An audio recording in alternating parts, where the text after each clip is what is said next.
Welcome, I'm Richard Price, and I'm so glad I'm here for another thoughtful dive into what's shaping the conversation today. Remember episode, I present research in a neutral light. My role is to raise the ideas, not to endorse them, so keep that in mind as we wade in. Today I'm exploring a paper, Parla Bellisan, titled The Silicon Tapestry, a critical evaluation of mobile stems, software architecture, and the human imperative of accessibility. A mouthful, right? But behind the title lies a mosaic of issues that, honestly, impact pretty much everybody. If of a smartphone, this is to you. What's the core question here? That really asks, mobile become extensions of ourselves, almost like extra limbs or brains. How do engineers balance the dizzying technical evolution with the need for universally accessible design? And, what problems come up from the wild diversity of devices, software platforms, and human needs? Crucial stuff, right? Just techies. It influences what apps you can use, how your phone feels in your hand, how long it lasts on a charge, and even in your right to participate in life. So let's start. Bell sketches the historical journey. Imagine in, say, the 1990s, you had a phone just called People, maybe played Snake if you were lucky.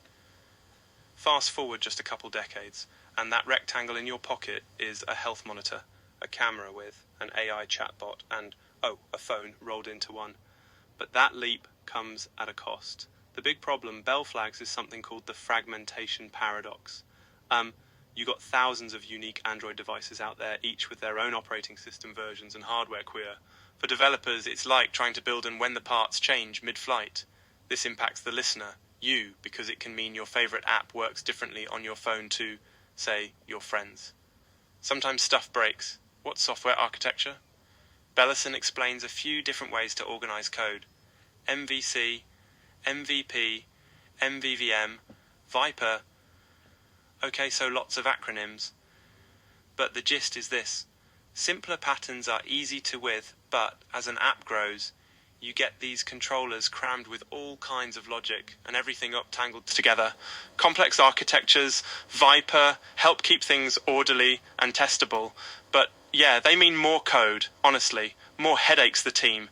Again, should you care? Well, better architecture means fewer crashes, more consistent updates, and in time, better user experiences for all of us. Let's talk about another major aspect, the engineering of failure. Bell digs into why app builds fall apart, environmental fits, broken dependencies, and archaic configuration errors.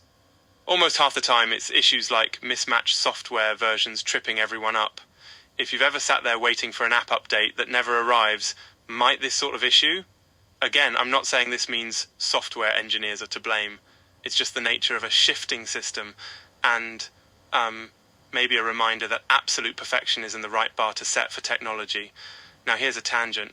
When we talk about sensors, and I always wonder, is there going to come a day when your phone knows you better than you do?